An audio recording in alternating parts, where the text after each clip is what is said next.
बिस्मिल्लाहिर्रहमानिर्रहीम, अस्सलाम वालेकुम। आप देख रहे हैं स्पोर्ट्स लिक्स। मैं हूं हमजा शफीक। तो जनाब, क्रिकेट की दुनिया से सबसे बड़ी खबर यह है कि पाकिस्तान के स्टार क्रिकेटर्स जो हैं वो इस वक्त ऑस्ट्रेलिया पहुंच चुके हैं और 14 दिसंबर से इसका आगाज़ होने जा रहा है बीबीएल के एडिशन 15 का, जिसमें बाबर आजम, शाहीन अफरीदी, हारिस रऊफ, मोहम्मद रिजवान, इस तरह के बड़े नाम जो कि ऑस्ट्रेलियन क्रिकेट फैंस जो है बेसब्री से इंतजार कर रहे थे। और सिर्फ 14 सेकंड की एक वीडियो शेयर की है बाबर आजम की सिडनी सिक्सर्स ने, और उसी वीडियो ने धूम मचाई हुई है पूरे ऑस्ट्रेलिया। ना सिर्फ पूरे ऑस्ट्रेलिया बल्कि क्रिकेट लविंग नेशन जितने भी हैं पूरी दुनिया में, वो इस वीडियो को पसंद करें और इंतजार करें कि कब बाबर आजम जो है वो जनाब ऑस्ट्रेलियन सरजमीन पर बीबीएल में नजर आए। तो इस चीज़ का इंतजार किया जा रहा है। और साथ ही साथ शाहीन अफरीदी की तस्वीर भी लगाई गई है बीबीएल के ऑफिशियल पेजेस पर।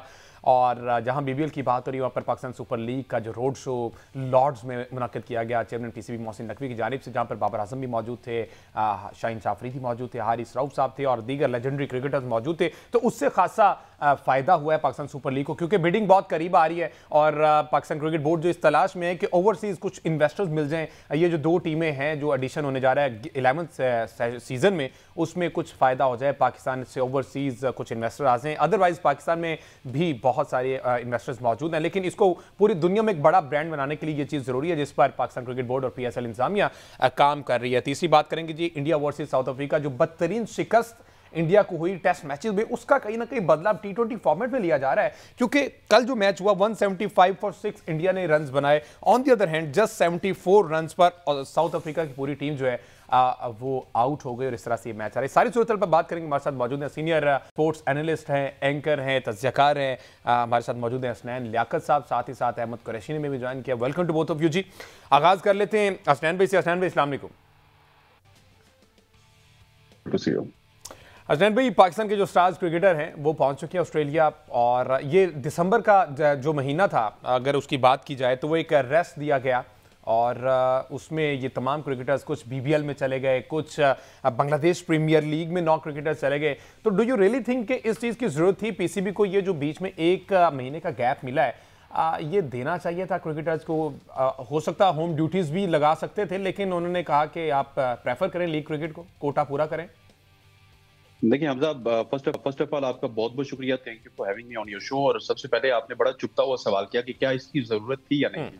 मैं सिर्फ एक एग्जांपल देना चाहता हूं कि जब भी हमारे कोई अदालती फैसले भी होते हैं ना, तो वो एग्जांपल सेट करते हैं कि लंदन में इस तरह का फैसला हुआ था, लंदन की अदालत ने किया था, ऑस्ट्रेलिया की अदालत ने किया था। तो अब ऑस्ट्रेलिया में बीबीएल स्टार्ट होने में तकरीबन 3 से 4 दिन बाकी, या फिर एक हफ्ता कह रहे हैं, 14 को वो स्टार्ट हो रही है, आई एम नॉट रॉन्ग। लेकिन वहां पे एशेज चल रही है और एशेज सबसे ज्यादा देखे जाने वाला मुकाबला है। और एशेज उनके बीबीएल जब उरूज पे होगा ना, तब तक चलती रहेगी। और सिर्फ उन्होंने अपनी ही बिग बैश लीग को स्पेस दिया है आखिरी कोई 10 से 12 दिन का। अदरवाइज उनकी अपने ही घर में एक बहुत बड़ी सीरीज चल रही है। अगर देखिए, एक तो ये है कि आपके जो क्रिकेटर्स हैं लीग खेलना उनका भी हक है। ऑलरेडी इंडिया की वजह से ILT में एक टीम के अलावा कोई आपके क्रिकेटर्स को नहीं उठाता। अबू धाबी T10 लीग में कोयटा के अलावा या 1-2 टीम और हैं, उनके अलावा कोई आपकी टीम को नहीं उठाता। साउथ अफ्रीका की टीम में आपके प्लेयर्स के जाने की एक किस्म की पाबंदी लगा दी, IPL के तमाम तरह ऑनर्स वहां पे मौजूद हैं। तो आपके पास पीछे 3 लीग्स बच जाती हैं। एक है कैरेबियन प्रीमियर लीग, एक है बांग्लादेश प्रीमियर लीग, श्रीलंका को भी लगा लें, और एक है बिग बैश लीग। ये 3-4 कंपेटिटिव लीग्स हैं जो कि आपके प्लेयर्स के लिए बचती है और कहीं ना कहीं आपके प्लेयर्स ने जाना है। अब यहाँ पे बोर्ड को ये करना चाहिए कि हमें अपनी अनाज से निकलना चाहिए कि बाबर आजम नहीं होगा तो हम शायद हार जाएंगे, तो हमारी बेइज्जती होगी। हमारे पड़ोस में इंडिया ने पिछले 2 साल क्रिकेट हारी है T20 में। यही इनका यूनिट जाता था साउथ अफ्रीका में, ऑस्ट्रेलिया में, हार के वापस आता था, लेकिन उन्होंने इनके ऊपर इन्वेस्ट किया और अल्टीमेटली आज वही उनको पे ऑफ कर रहा है। आपके पास जब बाबर आजम, शाहीन अफरीदी, आपके बड़े स्टार्स नहीं है जो कि डिफरेंट लीग्स में खेल रहे हैं, तो आप किसी और टीम, आपके पास इस वक्त थोक के हिसाब से प्लेयर्स मौजूद हैं, आप उनको मौका दीजिए, आप उनको खिलाइए, T20 फॉर्मेट खिलाइए, ODI फॉर्मेट खिलाइए। और मैं ये समझता हूँ कि ऑस्ट्रेलिया वाली सीरीज में या फिर श्रीलंका वाली स्पेशली अगर उसकी बात की जाए, उस सीरीज में मेरी ये राय है कि बाबर आजम को, शाहीन अफरीदी को, रिजवान को वापस बुलाने की भी जरूरत नहीं है। आप अना की जंग ना कीजिए, आप उनको वहीं पे लीजिए, अपना जो सेकंड टीयर है या थर्ड टीयर जो टीम है उसको तैयार कीजिए और उसको जाके श्रीलंका में कहिए। बट हसनैन भी वो तो कहते हैं ना कि ये तैयारियों के हवाले से ये सीरीज का इनेकाद किया गया है। ये दोनों सीरीज जो हैं वो वर्ल्ड कप की तैयारियां, तो जिन लोगों को हमने वर्ल्ड कप में रखना है जी। मैं हमजा यहाँ पे आपसे डिफर इस वजह से करूंगा कि आपने 2023 में भी श्रीलंका में जाके सीरीज खेली थी, लेकिन 2023 के एशिया कप में आपके साथ क्या जलालत हुई थी, 2023 के वर्ल्ड कप में आपके साथ क्या जलालत हुई थी। ये जो कंडीशंस हैं और साजगार कंडीशंस और मौसम, ये तमाम तर चीजें हमने देख ली हैं, इससे फर्क नहीं पड़ता। जब आपको एक मोमेंटम मिल जाता है, वो विनिंग मोमेंटम होता है, वो शायद पहले मैच से भी मिल सकता है, वो दूसरे मैच से भी मिल सकता है, वो तीसरे मैच से भी मिल सकता है, और वो जब आपको मिलता है तो आप जीतते चले जाते हैं। ये कंडीशंस वाला साजगार, ये हमने एशिया कप में भी देख लिया, वर्ल्ड कप में भी देख लिया, चैंपियंस ट्रॉफी हमारे घर में हुई। उसके बाद हम देखिए तो हम जब अमेरिका गए थे तो उसके बाद, उससे पहले मुझे याद है हम आयरलैंड और सब घूमते घूमते सीरीज खेलते गए कि हम कंडीशन से साजगार होंगे, लेकिन अनफॉर्चुनेटली वो कंडीशन हमारे लिए साजगार साबित नहीं हुई। बिल्कुल ऐसे ही। कुरैशी साहब, but do you think Australian they don't even bother के बीबीएल चल रहा है तो फिर क्या हुआ, उन्होंने एशेज को प्रेफरेंस दी है, वो टेस्ट क्रिकेट को प्रेफरेंस दे रहे हैं, तो हमारे जो नेशनल स्टार्स हैं, जो हमारे हीरो हैं, जो हमारे बैकबोन समझे जाते हैं, वो तमाम के तमाम वो लीग खेलने गए, उन्होंने बॉदर नहीं किया। और उनकी नेशनल टीम जो है टेस्ट क्रिकेट पे फोकस कर रही ताकि तैयारी की जाए अच्छी क्रिकेट की, तो हमारे प्लेयर्स वहां जाकर ये बीबीएल खेल रहे हैं। सबसे पहले आपको और हसनैन दोनों को बहुत बहुत सलाम। हसनैन अभी बात कर रहे थे कि 2023 में जलालत हुई, 2024 में जलालत हुई, तो मैं ये पूछना चाह रहा था कि कब जलालत नहीं हुई। पिछले 3-4 सालों से जलालत ही तो पाकिस्तान क्रिकेट का मुकद्दर बनी हुई है।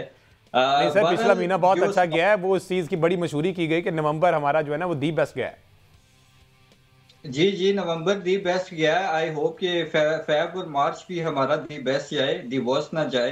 अच्छा, जो टेस्ट क्रिकेट की इंपॉर्टेंस की आपने बात की है, तो हमजा हर साल ही ऐसा होता है कि जब बीबीएल होता है तो कोई ना कोई टेस्ट क्रिकेट चल रही होती है ऑस्ट्रेलिया में, कभी इंडिया के साथ, कभी एशेज। और हमने देखा है कि उनके जो टॉप टीयर के प्लेयर्स हैं वो प्रायोरिटी देते हैं टेस्ट क्रिकेट को। और फिर with the passage of time, जैसे जैसे उनकी टेस्ट असाइनमेंट्स कंप्लीट होती हैं या वहां से वो फ्री होते हैं, तो फिर वो आगे जाते हैं बिग बैश के लिए। बड़ा लेटली ज्वाइन करते हैं ज्यादातर टूर्नामेंट। तो आई थिंक ये माइंडसेट जो है, ये अप्रोच जो है, इसी की वजह से ऑस्ट्रेलियन क्रिकेट टीम या ऑस्ट्रेलिया की जो क्रिकेट है वो इतनी तगड़ी है। अनफॉर्चुनेटली हमारे यहाँ तो नामीबिया या युगांडा भी अगर कोई लीग कराए तो शायद हमारे प्लेयर वो भी खेलने चले जाएं। और इसी वजह से हमारा जो क्वालिटी ऑफ क्रिकेट है, जो स्टैंडर्ड ऑफ क्रिकेट है हमारे प्लेयर्स का, वो काफी डिप हुआ है। क्योंकि हम खेलते हैं बीबीएल, हम खेलते हैं श्रीलंका प्रीमियर लीग, हम खेलते हैं इस तरह की लीग्स जिसमें जो है बिल्कुल ही, वो इमरान खान साहब ने एक दफा कहा था कि रेलू कट्टा प्लेयर्स, तो उस टाइप के प्लेयर्स खेलते हैं ज्यादातर। तो आई थिंक अभी जो ऑस्ट्रेलिया में गए हैं ये बाबर रिजवान और शाहीन वगैरह, क्योंकि हमारी कोई और असाइनमेंट थी नहीं, नेशनल ड्यूटी उनकी थी नहीं, और वो इस पूरे सीजन के लिए अवेलेबल हैं। तो आई थिंक ये जो बाबर रिजवान और शाहीन, इन तीनों का टेस्ट भी होगा। और आई थिंक कहीं ना कहीं जब वहां पे ये क्वालिटी ऑफ क्रिकेट, अच्छी क्रिकेट खेलेंगे, तो इनकी जो गेम का जो स्टैंडर्ड है वो भी थोड़ा बहुत इम्प्रूव होगा। अच्छा हसनैन लियाकत साहब, अभी अहमद ने बताया कि नामीबिया हो गया, युगांडा की भी कोई लीग हो ना तो ये नहीं छोड़ेंगे। अच्छा, मसला ये नहीं है कि उस लीग में ये जाते हैं, मसला अनफॉर्चुनेटली ये कि इन लीग्स में अगर परफॉर्म कर देते हैं तो उनको नेशनल टीम में कंसीडर किया जाता है। हमने देखा कि बीपीएल की परफॉर्मेंस में हमने एशिया कप में प्लेयर्स शामिल किए, हमने वर्ल्ड कप में प्लेयर्स शामिल किए जिन्होंने बीपीएल में परफॉर्म किया हुआ था, उन्हें उठा के। तो मसला तो यहां पर है, खेलें क्रिकेट खेलें, लेकिन ये मेरिट ये सेट ना करें कि जो लीग क्रिकेट में परफॉर्म करेगा वो आके नेशनल टीम का हिस्सा बन जाएगा। डोमेस्टिक क्रिकेट में रगड़ रगड़ के थक गए, अपना हाथ घुटने सब कुछ, लेकिन उनको मौका नहीं मिलता। देखिए हमजा, आपने बड़ा एक दुखती रग के ऊपर हाथ रखा है, और मैं समझता हूँ कि आपके दोनों सवाल बड़े क्लासी थे। अब इसको भी मैं थोड़ा सा एक्सप्लेन करता हूँ। देखिए, आपने बात की डोमेस्टिक क्रिकेट की ना, लेट्स सपोज एक प्लेयर है जो कि फर्स्ट क्लास क्रिकेट में परफॉर्म करता है और वो साल से परफॉर्म करते आ रहा है, तो उसको पाकिस्तान में कहाँ पे जगह मिलनी चाहिए? मैं आपसे सवाल करता हूँ, मैं अहमद से सवाल करता हूँ, उसको मेरे जवाब के मुताबिक तो उसको टेस्ट क्रिकेट में जगह मिलनी चाहिए। अगर एक शख्स है जो कि लिस्ट ए में परफॉर्म करता है, तो मेरे हिसाब के मुताबिक उसको लिस्ट ए में, मतलब ओडीआई में जगह मिलनी चाहिए। एक बंदा है जो कि आपका चैंपियंस कप T20 में परफॉर्म करता है, तो उसको T20 में जगह मिलनी चाहिए। इसी तरह से लीग को भी हमने इस नजर से देखना है कि लेट्स सपोज हमारा कोई प्लेयर है जो कि क्वालिटी की लीग बिग बैश में अगर परफॉर्म करके आ गया, या बांग्लादेश प्रीमियर लीग में भी तो 4-5 क्वालिटी के प्लेयर्स तो होते ही हैं, वहां पे परफॉर्म करा है। क्योंकि हमने देखा है कि अभी फहीम अशरफ और नवाज वहीं पे परफॉर्म किया था, उनका कमबैक हुआ और बड़ा शानदार कमबैक हुआ। मुझे आपस की बात है, नवाज भी एक नए नवाज लग रहे हैं और फहीम अशरफ भी एक नए फहीम अशरफ लग रहे हैं। सो पॉइंट इसके, आपका अगर एक प्लेयर अगर किसी T20 लीग में परफॉर्म करता है तो आप उसको नेशनल T20 टीम के लिए बिल्कुल सिलेक्ट कर सकते हैं। मैं इसकी आपको ढेरों मिसालें दे सकता हूँ। सैम करन इस वक्त एक बहुत बड़ी मिसाल है। जो कि किसी जमाने में सिर्फ लीग क्रिकेट खेलते थे, लीग क्रिकेट से इंट्रोड्यूस हुए और आज वो इंग्लैंड की नेशनल टीम का हिस्सा है। इस तरह की बेशतर मिसालें ऐसी हैं कि लीग क्रिकेट से लोग आते हैं, परफॉर्मेंस देते हैं, ऊपर आते हैं। लेकिन हमारे यहाँ गलती ये होती है कि हम जब किसी को टी20 में लेके आते हैं ना, उसको जलील करने के लिए हम ओडीआई में भी लेके जाते हैं, उसको मजीद जलील करने के लिए हम टेस्ट क्रिकेट में भी लेके जाते हैं। फिर हम जो ओडीआई टी20 का प्लेयर होता है उसको जलील करने के लिए या तो ऑलराउंडर बना देते हैं, जिस तरह की आजकल हमने साइम अयूब को ऑलराउंडर बनाया हुआ।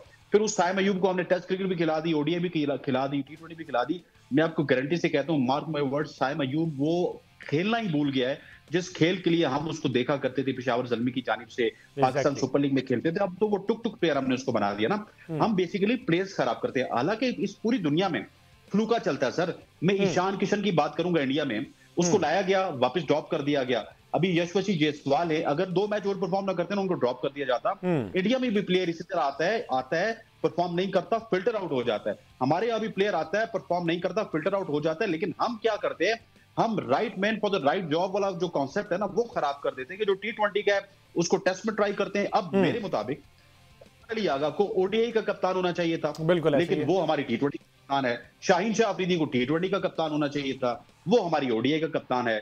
शादाब खान को टीम में नहीं होना चाहिए था, वो कप्तानी के उम्मीदवार हैं कप्तानी के लिए। तो ये हमारा जो सिस्टम है ना, that is very very wrong. Otherwise पूरी दुनिया में इसी तरह के फ्लूके चलते हैं, चाहे ऑस्ट्रेलिया की बात करें या इंडिया की बात करें। इसी तरह से प्लेयर्स को पिक एंड चूज किया जाता है, लाया जाता है, देखते हैं परफॉर्म करता है नहीं करता, उसके बाद फिल्टर आउट कर देते हैं। बहरहाल जी, बहुत सारे सवालिया निशान हैं, तो मुझे एक ब्रेक लेना है। ब्रेक बाद वापस आते तो एनओसी दिए गए जो लीग्स के लिए। आपको याद होगा एशिया कप जब खत्म हुआ, बदतरीन शिकस्त का सामना करना पड़ा और हमारी क्रिकेट टीम के लिए कहा गया कि किसी को एनओसी नहीं मिलेगा, सारे डोमेस्टिक में जाएंगे, परफॉर्म करेंगे, फिर देखेंगे हम। तो कहाँ गई वो परफॉर्मेंस, कहाँ गई वो डोमेस्टिक क्रिकेट? फौरी तौर पर एनओसी दे दिए गए। ये होती है प्लेयर्स की पावर, सोशल मीडिया की पावर। एनओसी के लिए पीसीबी ने हाथ खड़े कर दिए, दे दिए। इस पर बात करते हैं ब्रेक के बाद। स्टे विद अस।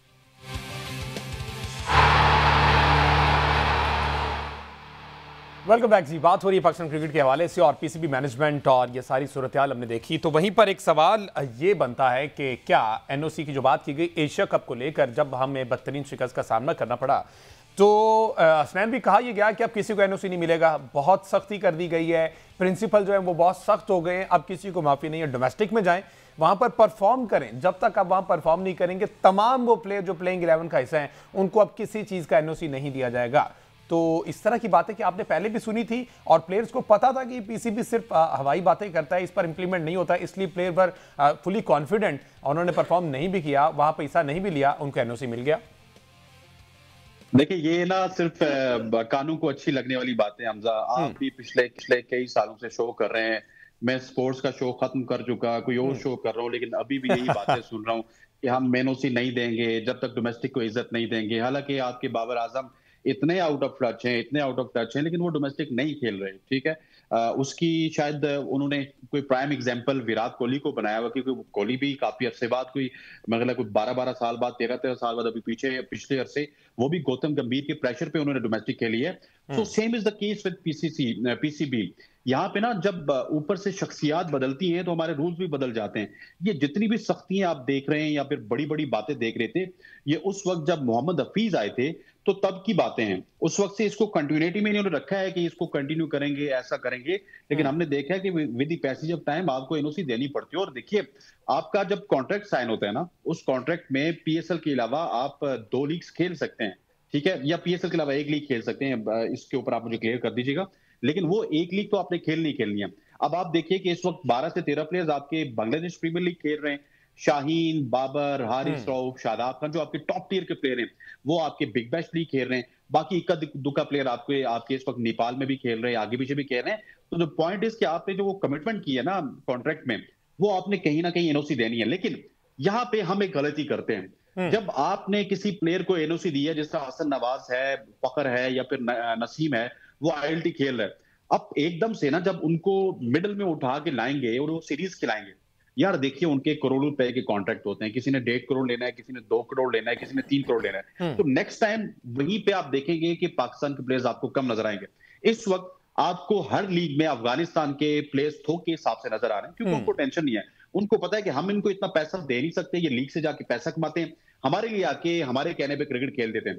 तो हमारे यहाँ केस ये है कि हम कहते हैं नहीं जी, हम भी 70 लाख रुपए देते हैं, ये वहां से भी जाके 4 करोड़ रुपया ले लेते हैं। तो हमारे यहाँ कहीं ना कहीं लालच आ जाती है जो ऊपर आने वाला कोच होता है वो भी किसी जमाने में क्रिकेटर हुआ करता था, तो वो कहता है जी कि मैं भी स्टार हूं, मुझे तो अब इतने कॉन्ट्रैक्ट्स मिलते नहीं है, तो इनको क्यों मिलते हैं? तो ये जो कॉन्सेप्ट है, मेरा ख्याल है इसको एक मैकेनिज्म बनाना पड़ेगा, और जब ये मैकेनिज्म बन जाएगा तो ये आसानियां होंगी, और ये डिबेट फिर ना मैं करूंगा ना आप करेंगे, हम फिर यहाँ पे बैठ के परफॉर्मेंस पे डिबेट करेंगे कि परफॉर्मेंस खराब क्यों है।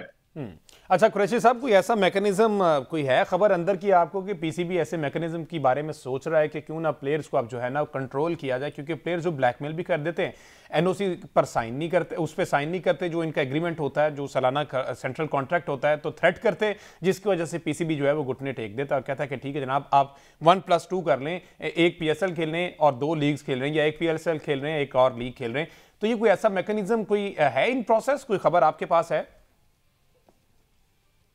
हमजा, कोई ऐसा मैकेनिज्म एज सच नहीं है। सर्जरी की हमने बातें सुनी थी T20 वर्ल्ड कप 2024 के बाद, वो सर्जरी आज तक नहीं हुई। फिर ये सुनने में आया था कि इनकी सेंट्रल कॉन्ट्रैक्ट की अमाउंट को कम किया जाएगा, वो नहीं की गई। फिर ये सुनने में आया कि जी प्लेयर्स पे सख्तियां होंगी, इनको हर दूसरी लीग खेलने की इजाजत नहीं होगी, वो भी नहीं हुआ। अभी हसनैन बात कर रहे थे डोमेस्टिक क्रिकेट की इज्जत की, तो डोमेस्टिक क्रिकेट की इज्जत और वो जो वोट की इज्जत वाला नारा है वो सेम ही है, लेकिन मिल दोनों पे ही नहीं रही अनफॉर्चुनेटली।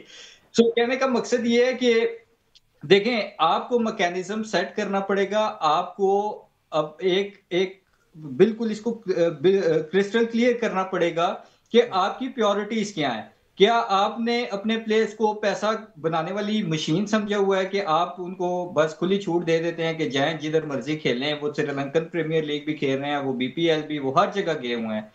सो आई थिंक कि इस चीज के ऊपर आपको थोड़ा सा कंट्रोल करना पड़ेगा। हमारे प्लेयर्स ऐसा नहीं है कि वो कोई बिल्कुल ही गए गुजरे हैं, they are making enough good money. So उस चीज को अगर हम मद्देनजर रखें या उस चीज को अगर हम सामने रखें तो बिल्कुल हसनैन की बात ठीक है कि हमारे प्लेयर्स जो है वो, अफगानिस्तान के प्लेयर्स तो चलो समझ आती है कि उनको कोई भी ऑफर आए तो वो चले जाएं, लेकिन हमारे प्लेयर्स की ये समझ नहीं आती कि क्यों। अब ये पैसों के लिए चले तो जाते हैं, लेकिन वहां पे फिर वही प्रॉब्लम है कि जो स्टैंडर्ड ऑफ क्रिकेट है वो इतना लो होता है कि फिर इनकी अपनी परफॉर्मेंस भी डिप होनी शुरू हो जाती है। हम अगर इंटरनेशनल क्रिकेट में भी पाकिस्तान क्रिकेट टीम की बात करें तो ये जो डिप आया है इसकी वजूहात क्या थी? इसकी 2 वजूहात थी।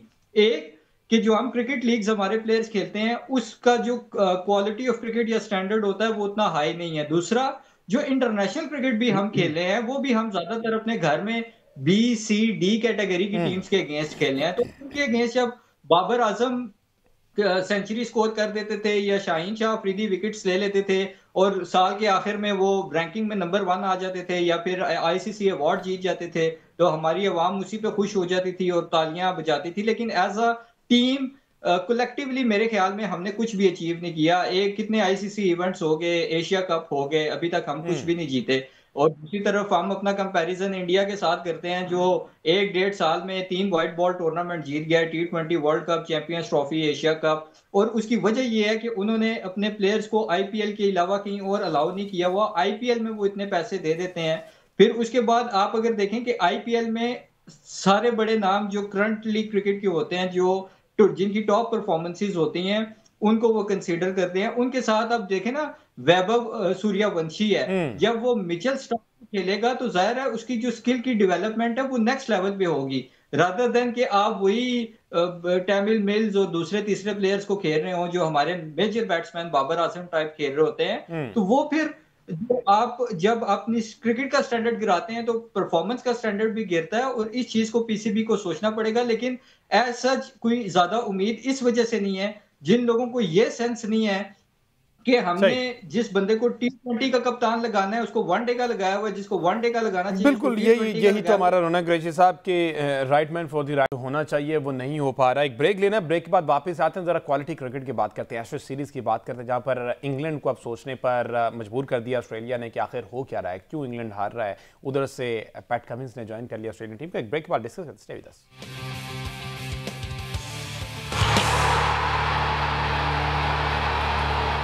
Welcome back ji. बात हो रही क्रिकेट के हवाले से, और जो हमारे पैनलिस्ट हैं वो भी हमारे साथ मौजूद हैं, स्टैन लियाकत अहमद कुरैशी साहब। दोनों से सवाल यही है कि क्वालिटी क्रिकेट कहा जाता था एशेज सीरीज़ को, कि यहाँ पर जनाब दुनिया की दी बेस्ट क्रिकेट खेली जा रही है। जब कोई बायलैटरल सीरीज़ इतनी कामयाब नहीं होती, वहाँ पे एशेज सीरीज़ कामयाब होती है। लेकिन इस दफ़ा हमने देखा, इस दफ़ा और गालिबन पिछली दफ़ा भी इससे मिलता जुलता था कि इस दफ़ा जो बैस बॉल है वो बुरी तरह पिट रहा है। हमने पहला टेस्ट मैच देखा, वो 2 दिन में ख़त्म हो गया, ठीक है। उसके बाद भी हमने देखा जिस तरह की क्रिकेट खेलेगी, बड़ी तेज़ क्रिकेट चल रही है। तो स्नैन लियाकत साहब, क्या समझते हैं ये जो बैस बॉल का ये रट लगाई हुई है, ये क्रिकेट को, इंग्लैंड की क्रिकेट को स्पेसिफिकली बात करें तो ये तबाही की तरफ लेके जा रही है। इंग्लैंड की क्रिकेट ऐसी नहीं हुआ करती थी, वो पेशेंस खत्म हो गया है। हर प्लेयर की कोशिश होती है मैं आऊँ, 1-2 बड़े शॉट खेलूं, मेरी वाह वाह हो जाए और मैं चला जाऊं। तो ये जो एक फेनोमेना है, इसको कैसे तब्दील किया जाना चाहिए और करना भी चाहिए, या फिर ऐसे ही चलता रहना है? ये बिल्कुल नहीं चल सकता हमजा। आप देखिएगा कि ये अभी तो फेल हो चुका, और मेरा ख्याल है कि मुल्तान टेस्ट के बाद अभी तक बेस बॉल बुरी तरह से पिट रहा है। मुल्तान में उन्होंने 800 रन बना दिया, पाकिस्तान को पीट दिया, क्योंकि पाकिस्तान ने एक रोड विकेट दिया था उनको। उसके बाद पिंडी में जो कुछ उनके साथ हुआ है, और पाकिस्तान फिर पिंडी में दोनों टेस्ट मैच जीता। उसके बाद बल्कि हमने लाहौर में भी देखा कि हमने वो फार्मूला अपना लिया कि हमने स्पिन ट्रैक बनाना है और हमने दूसरी टीम के साथ जीतना है। लेकिन हमने बेस बॉल को तो कंट्रोल कर लिया, बाकी टीम्स को कंट्रोल नहीं कर सकते। अब बेस बॉल की तरफ, क्वालिटी क्रिकेट की तरफ आ जाइए। देखिए, एक टेस्ट क्रिकेट आज से नहीं चल रही। टेस्ट क्रिकेट 150-200 साल की तारीख है। Exactly. अब आप 250 साल की तारीख को एकदम यकसर तब्दील नहीं कर सकते। वो आपने कर लिया कि एक शॉर्ट स्पेम ऑफ टाइम था, जो डॉक्ट्राइन थी, जिसको मैं बेन स्टोक या फिर मैकुलम डॉक्ट्राइन कहता हूं, वो 1.5-2 साल चला ना। बेस बॉल हुआ, फिर पाकिस्तान ने भी कहा बेस बॉल खेलेंगे, इंडिया ने भी कहा बेस बॉल खेलेंगे, ऑस्ट्रेलिया ने भी कहा बेस बॉल खेलेंगे। लेकिन अब क्या है कि अब अगर इंडिया भी बेस बॉल खेलता है तो वो हारता हुआ नजर आता है, पाकिस्तान भी खेलता है तो हारता हुआ नजर आता है, क्योंकि test cricket is all about temperament. And जिस तरह आपने राइटली सेड कि पेशेंस की क्रिकेट है। जितना ज्यादा आप सब्र करेंगे, जितना ज्यादा आप अपोजिशन को टेस्ट करेंगे, आप टीज करेंगे, बॉलर बल्लेबाज को टीज करेगा, बल्लेबाज बॉलर को टीज करेगा, आप लंबा चलेंगे। आपने बिल्कुल सही आइडेंटिफाई किया कि एशेज में अब 2 दिन से ज्यादा टेस्ट मैच लास्ट नहीं करता है। That's the reality. 2 या 2.5 दिन में टेस्ट मैच खत्म हो जाता है, और इसका ज्यादातर कसूरवार मैं इंग्लैंड को ठहराऊंगा, बेसबॉल क्रिकेट को ठहराऊंगा। As far as Australia is concerned, they are playing very nice cricket. वो बॉलिंग में भी अच्छे हैं, वो बैटिंग में भी अच्छे हैं। लेकिन यहां पे प्रॉब्लम आता है कि यहां पे रूट के अलावा आप देख लीजिए कि ऊपर से लेके नीचे तक उनका तमाम का जो T20 का मटेरियल है, वो उसको टेस्ट क्रिकेट में खिला रहे हैं, और उसका खमियाजा भुगत रहे हैं कि वो एशेज में दो दफा मैच हारे तो नहीं, बल्कि जलील होके आ रहे हैं। Exactly. ये तो इसको जलालत वाली शिकस्त कहते हैं, जो कि हमने ऑस्ट्रेलिया के हाथों इंग्लैंड की देखी है। और मेरा ख्याल है कि उनको अपना ये तेवर बदलना होगा। अगर नहीं बदलेंगे तो 5-0 ऑन द कॉर्ड्स। अच्छा असनैन साहब, चूंकि वक्त कम है तो जरा क्विकली आपसे जानूंगा, फिर मैं अहमद की तरफ आता हूं। What do you think, come back कर पाएंगे इंग्लैंड की टीम? बेहतरीन शिकस्त हुई आपने दोनों टेस्ट मैच में, जैसे खुद भी कहा। क्या कप्तान जो है वो उससे हट नहीं पा रहा? बैस बॉल वो उसी पर ही एम्फेसाइज कर रहा है, पूरी टीम को कह रहा है कि आप इस तरह खेलें। डू यू रियली थिंक कि अब जो एडिलेड का मैदान होगा उसमें कोई कमबैक की उम्मीद हो सकती? देखिए, कमबैक हो सकते हैं एक ही सूरत में। कमबैक करने के लिए आपको या तो ओपनिंग स्टैंड अच्छा देना होगा, या फिर उसके बाद आपको रूट के ऊपर बहुत ज्यादा रिलाई करना होगा। और फिर बेन स्टोक, मैंने देखा है कि बेन स्टोक जब तक खड़ा रहता है तो इंग्लैंड के पास एक उम्मीद होती है। तो ये 3-4 प्लेयर्स हैं, इनको सारी टीम को साथ लेके चलना है। इट्स नॉट अबाउट कि आपने आना है और हर दिन में आप 50 गेंदों पे 50 रन बनाएंगे। टेस्ट क्रिकेट है, आपको कहीं ना कहीं, आपने अभी न्यूजीलैंड में देखा नहीं है कि किस तरह से ग्रेज ने और शाई होप ने टेस्ट मैच बचाया। उनके रन देखिए ना, 300 गेंदों पे 150 रन कर रहे हैं, ठीक है। और न्यूजीलैंड जैसी टीम को वेस्ट इंडीज हरा रही है। मैं आपको ये बताता चलूं कि ये तकरीबन दहाइयों बाद हुआ है कि वेस्ट इंडीज को वहां पे न्यूजीलैंड में फतह हुई है। रीजन इज कि उन्होंने पेशेंस के साथ खेला, उन्होंने बॉलर्स के टेम्परामेंट को टेस्ट किया। अगर बॉलर्स के टेम्परामेंट को टेस्ट करने में कामयाब हो गई इंग्लैंड, तो फिर तो इंग्लैंड कमबैक कर सकती है या फिर ड्रॉ कर सकती है ये मैच। अगर ये उसी तरह खेलेंगे कि हमने आके 300 गेंदों पे 500 रन बनाना है, एक दिन में 400 रन बनाना है और इस मैच को जल्दी जल्दी खत्म करना है और पूरी दुनिया में हेडलाइंस बनानी है कि इंग्लैंड बेसबॉल क्रिकेट खेलता है, तो फिर मेरा ख्याल है कि वापस वही हेडलाइन बनेगी कि ऑस्ट्रेलिया 3-0 से ये सीरीज अपने नाम कर लेगा। बिल्कुल ठीक है। Krish sir, what do you think, आप भी एक अरसे से एशेज सीरीज को फॉलो कर रहे हैं, आप समझते हैं कि इंग्लैंड को जिस तरह की क्रिकेट उसने 2 टेस्ट में खेल ली है पिछले में, अब तीसरे में कुछ तब्दीली उनको लानी चाहिए, प्लेयर्स में कुछ तब्दीली लानी चाहिए, अपने टेम्परामेंट में तब्दीली लानी चाहिए? देखिए हमजा, एक तो टेस्ट क्रिकेट को ना खेलने का एक तरीका होता है, एक तमीज होती है, ठीक है। आप टेस्ट क्रिकेट में T20 तर्ज की क्रिकेट नहीं खेल सकते। बेसबॉल एक तरह से इंट्रोड्यूस कराया गया था टेस्ट मैचेस को एक्साइटिंग बनाने के लिए कि भाई हम चाहते हैं कि रिजल्ट्स निकलें, रादर देन कि मैचेस ड्रॉ हों। सेम फॉर्मूला इंडिया ने अपनाया अभी गंभीर एरा में कि जी हम चाहते हैं कि टेस्ट मैचेस ड्रॉ ना हो या हम जीतें या हम रिजल्ट हारें। ओरिएंटेड क्रिकेट खेली जाए। तो देखिए एक्साइटमेंट, कॉम्पिटिटिव क्रिकेट हो, अच्छी क्रिकेट हो, चौथे दिन, पांचवें दिन अगर टेस्ट मैच खत्म हो रहा है, एक टीम जीत रही है, एक टीम हार रही है, तो वो एक्साइटमेंट रहती है। या अपने जो फैंस है क्रिकेट के, वो अपने आप को इंगेज रखते हैं मैच के साथ या टेस्ट क्रिकेट के साथ। लेकिन ये जो 2 दिन में टेस्ट मैच खत्म, 2.5 दिन में टेस्ट मैच खत्म, 3 दिन में टेस्ट मैच खत्म, मेरे ख्याल में जिस तरह से ड्रॉ जो थे ना टेस्ट तो मैचेस मकसद का पूरा ड्रॉ नहीं हो रहा है होना, अहमद, जो वो चाह रहे थे कि रिजल्ट निकले, तो रिजल्ट तो निकल रहा है। 1.5 2 2.5 दिन में रिजल्ट तो निकल रहा है। रिजल्ट बेशक निकल रहा हो, लेकिन आप देखिए ना कि जो टेस्ट क्रिकेट की खूबसूरती थी कि आपकी टैलेंट, टेम्परामेंट, टेक्निक, ये सारी चीजें चेक होती थी, वो तो उस तरह से नहीं रही। इसमें तो आप वो पावर हिटिंग वाले काम पे लग गए हैं।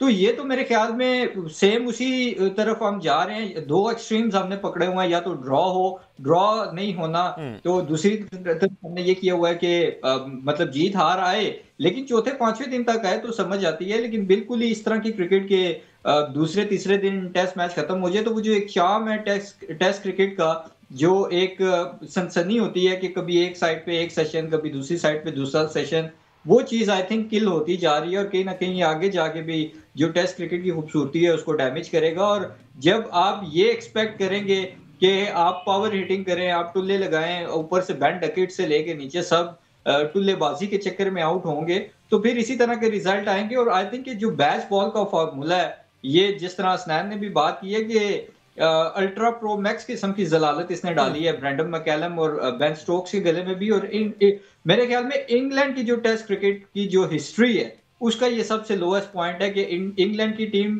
मतलब आसानी से आप प्रिडिक्ट कर सकते हैं उसका, अगर किसी टीम के साथ मैच है, कि इंग्लैंड की टीम जीत सकती है या हार सकती है। तो ज्यादातर अगर हम रिसेंट पास में देखें तो ये वो इंग्लैंड की टीम लग ही नहीं रही जो इयन मॉर्गन वगैरह के दौर में 2019 में थी। बिल्कुल ठीक है, लेट्स सी जी। अब इसका आगाज़ होना है और पैट कमिंस 5 महीने के वापसी हो रही है उनकी, और वो तो यही चाहेंगे कि ऑस्ट्रेलिया जो है वो 3-0 से कामयाबी हासिल करके ये एशेज सीरीज़ अपने नाम करे। लेकिन लम्बा फिक्रिया है, सोचने की बात है इंग्लैंड के लिए, इंग्लैंड क्रिकेट टीम के लिए, कि इसको किस तरह से अपना सर्वाइवल मुमकिन बनाया जा सकता है। क्योंकि क्वालिटी क्रिकेट एशेज सीरीज़ को कहा जाता था, एक टैग था, लेकिन इंग्लैंड की जानिब से उस क्वालिटी क्रिकेट की धज्जियाँ बिखेर दी गई हैं। और इस पर definitely they should rethink about it कि हमें अपना ये मंत्रा बदलना पड़ेगा। मुझे दीजिए इजाज़त, अल्लाह हाफ़िज़।